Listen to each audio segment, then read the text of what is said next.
नमस्कार दोस्तों, एक बार फिर हाजिर हम आप साथ एक नए और बहुत ही महत्वपूर्ण वीडियो लेकर। यानी फ्रेंड्स, आज इस वीडियो में बात करेंगे अवैध संपत्ति का कब्जा क्या है।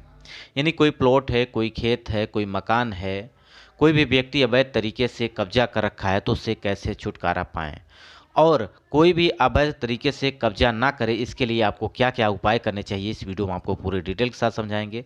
साथ ही साथ बात करेंगे, अगर आपने कोई मकान किराए पर दे रखा है तो सावधान हो जाइए, क्योंकि कानून भी सहमति करता है उस व्यक्ति के साथ जो कि किराएदार है। अगर वो 12 साल तक अगर बिना किसी कानूनी कार्रवाई के, जैसे कि अगर कोई एग्रीमेंट के बिना आप उसको देते हैं तो बहुत सारे ऑप्शन उसके लिए भी खुल जाते हैं कि वो भी मालिक बन सकता है। साथ ही साथ बात करेंगे आईपीसी धारा 441 क्या है, 442, 425, 420 और 503 क्या है। तो पूरी डिटेल के साथ समझेंगे, वीडियो के अंत तक जरूर बने रहिएगा। इसी प्रकार बहुत सारे हमने वीडियो भी ऑलरेडी प्रोवाइड कर रखा है, तो प्ले लिस्ट में जरूर चेक करिएगा। चैनल को सब्सक्राइब कर लीजिएगा, वीडियो पसंद आए तो लाइक जरूर करिएगा। फ्रेंड्स, इसके पहले बात करेंगे कि ये नया यूट्यूब चैनल है जिसका नाम है मनुष्था लेक्चर्स। इसकी लिंक आपको नीचे डिस्क्रिप्शन बॉक्स में मिल जाएगी। इस पर मैंने बहुत सारे वीडियो प्रोवाइड कर रखे हैं, जैसे कि हेक्टेयर को किस प्रकार से बीघे में बदलें, हेक्टेयर को एकड़ में कैसे बदलें, यानी खतौनी में आपका कितना बीघा है, क्या आपने कोई किसी प्रकार का अगर लोन ले रखा है तो क्या उसका डाटा उसमें दिखाई देता है। तो बहुत सारी चीज़ें हमने कवर कर रखा है, जाके चैनल को विजिट करिएगा चैनल पर, और चैनल को सब्सक्राइब भी कर लीजिएगा। तो फ्रेंड्स, आज बात करेंगे इस वीडियो में अवैध संपत्ति का कब्जा क्या है। जैसे कि अगर बात करें, यदि कोई भी व्यक्ति जो किसी भी संपत्ति का कानूनी तौर पर स्वामी नहीं है, वह मालिक की सहमति के बिना उस पर कब्जा कर लेता है, तो यह संपत्ति का अवैध कब्जा माना जाता है। जैसे कि कोई भी प्लॉट है, कोई भी खेत है, कोई भी व्यक्ति ने बिना एग्रीमेंट के गिरवी पर रख दे दिया, ठीक है, कुछ समय के लिए गिरवी पर दे दिया। उसके बाद वो अपनी ज़मीन को पाना चाहता है, तो उसके बदले में जिसको उसने ज़मीन दिया था अगर वो देने से मना कर दे या उस पर काम करने से मना कर दे, तो ये कहा जाता है अवैध कब्जा। यानी फ्रेंड्स, मालिक के द्वारा, यानी जो भूमि का मालिक है उसके अनुमति के बिना कोई भी व्यक्ति उसके ज़मीन पर अगर कब्जा कर लेता है, कोई कार्य करवाता है, जैसे कि मकान बनवा रहा है उसके ज़मीन पर, अगर खेती की ज़मीन है तो उस पर खेती कर रहा है, तो यानी उसके अनुमति के बिना अगर उस पर कोई भी कार्य करता है तो ये कहा जाता है अवैध कब्जा। ठीक है, तो ये क्या कहा जाता है, अवैध कब्जा। अब यहाँ पे हम बात करेंगे प्रतिकूल कब्जा क्या है और अवैध कब्जे से ये किस प्रकार से अलग है।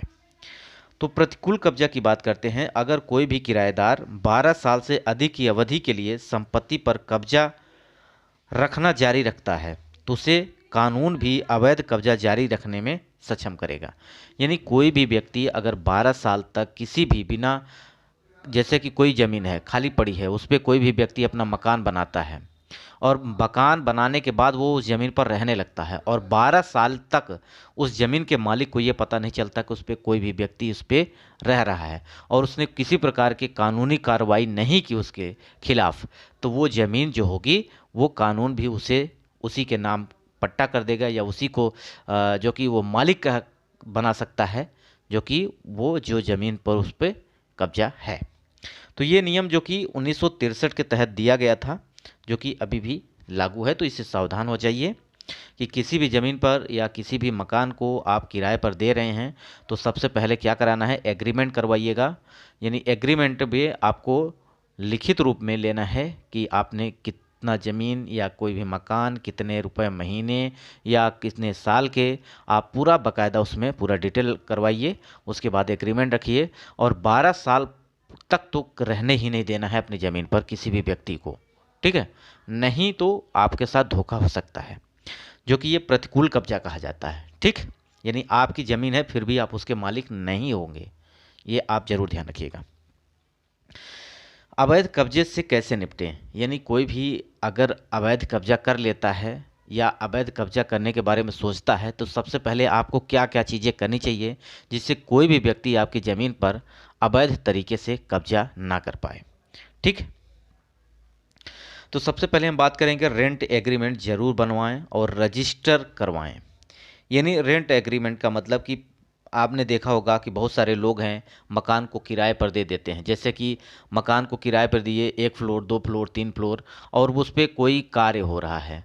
वो लगातार उस पर कब्जा किए हुए हैं, माने कि उस पर अपना कार्य चालू किए हैं, और 12 साल तक ये कार्य चलता है। आपने किसी तरीके से उस पर कोई एग्रीमेंट नहीं करवाया है, तो वहाँ पे आपके साथ धोखाधड़ी हो सकता है। बहुत सारे लोग ऐसे भी होते हैं, पैसे के खर्च से, रजिस्ट्रेशन के झंझट से बचने के लिए, जो कि अक्सर मकान मालिक रेंट एग्रीमेंट को नोटरी में बनवा लेते हैं, इसे रजिस्टर नहीं कराते। लेकिन यहाँ समझना ये ज़रूरी है कि आप जो भी किराएदार के बीच में बातचीत होती है, उसे रेंट एग्रीमेंट या बनवाएं, यानी आपने कितने में दिया है, पूरा बाकायदा उसमें एग्रीमेंट बनवाएं और उसे रजिस्टर जरूर करवाएं गवर्नमेंट के खाते से। ठीक है। नहीं तो अगर आप नोटरी करवा लेते हैं, नोटरी का मतलब नोटरी का एक वकील होता है, वो आपको दस्तावेज पे लिखित रूप पर दे देता है, जो कि ये मान्य नहीं करता है कोर्ट। ठीक है। तो आपको क्या करना है, रजिस्टर्ड यानी रेंट रजिस्टर करवाने हैं, और यही एग्रीमेंट को कानून भी वैध मानता है। यानी आप कोर्ट में इसको जो कि केस फाइल करेंगे तो यही आपसे मांगा जाएगा। तो सबसे पहले रेंट एग्रीमेंट जरूर बनवाएं और उसको रजिस्टर करवाएं। ठीक है। एक हलफनामे में लिख के अपने पास रखने से कुछ मतलब नहीं, उसको आप सरकार के यानी वकील से मिल के आप उसको एग्रीमेंट जरूर करवाएं और उसको रजिस्टर करवाएं। दूसरा है कि आप दौरा करते रहें। आप जहाँ भी मकान या जहाँ भी आपने ज़मीन ले रखी है, उसको छोड़ रखी है, चाहे आप वहाँ पर रह रहे हैं या आप दूर रह रहे हैं, तो वहाँ आप पहुँचते रहें। बीच बीच में आप वहाँ पे जाते रहें, यानी दौरा करते रहें। कोई भी व्यक्ति वहाँ पे जो कि अगर आपने ज़मीन बहुत अच्छे लोकेशन पे ले रखी है जहाँ पे लोगों का आना जाना है, तो अवैध तरीके से कब्जे करने के लिए बहुत सारे लोग उस पर ध्यान जरूर देंगे। तो वहाँ पे सबसे पहले तो आपको क्या करानी है, बाउंड्री करानी है, और बाउंड्री कराने के बाद आप उसमें वहाँ आते जाते रहिए, उस पर कुछ ना कुछ काम करवाते रहिए। जब तक मूल रूप से आप उस पर कोई कार्य ना चालू कर दे, तब तक वहाँ आना जाना आप जरूर लगाए रखें। ठीक। तीसरा, आपको क्या करना है, चार दीवारी का निर्माण कराना है। कोई भी आपने प्लॉट ले रखा है, कोई भी आपका खेत है, उसको बाउंड्री करवाइए।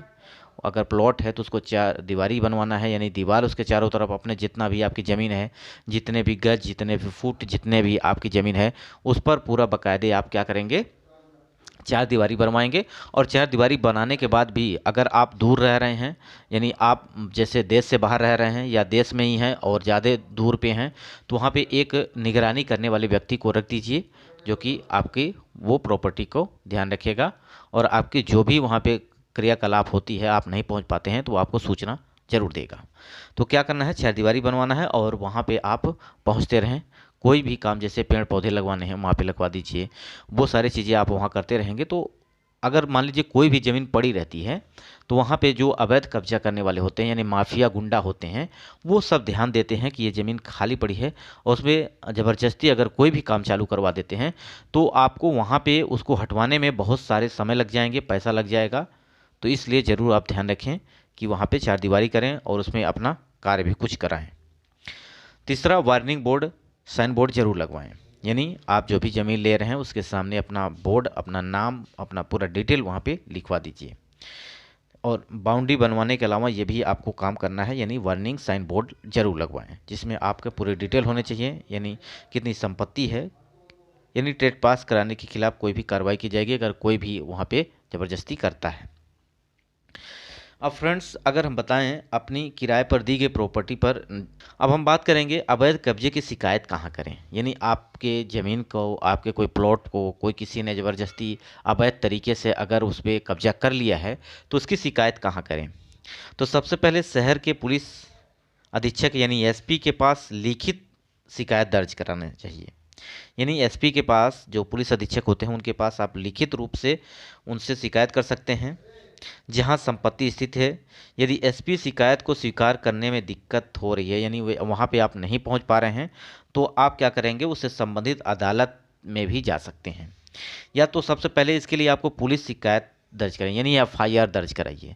सबसे पहले आपको क्या करना है, एफआईआर दर्ज कराइए। एफआईआर की एक कॉपी आप अपने पास जरूर रखें। ठीक है।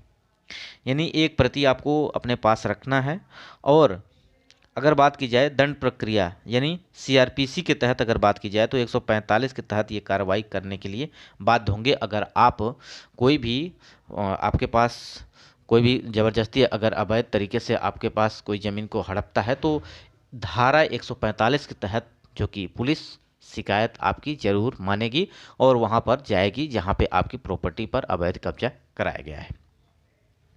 ठीक है। और इसके तहत कुछ और नियम है, जैसे कि धारा 5 और 6 के तहत राहत की मांग कर सकते हैं। इसके तहत अपनी संपत्ति से देखभाल व्यक्ति से पिछले कब्जे के बाद में अवैध कब्जे को साबित करने के लिए यानी उसको साबित करने का टाइम दिया।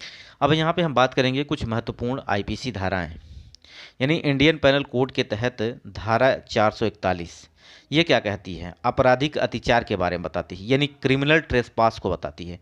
अब क्रिमिनल ट्रेसपास क्या है?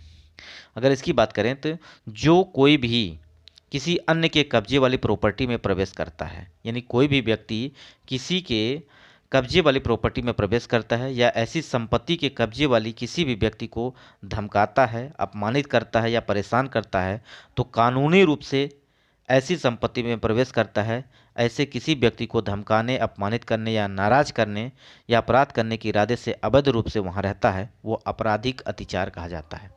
यानी वो उसके तहत अगर किसी के ज़मीन में या किसी के घर में किसी के प्रॉपर्टी में अगर कोई अवैध तरीके से वहाँ पे जाता है और धमकाता है, डराता है, परेशान करता है, तो धारा 441 के तहत यानी क्रिमिनल ट्रेसपास के तहत उसे दंडित किया जाएगा, जो व्यक्ति वहाँ पे जाके परेशान कर रहा है।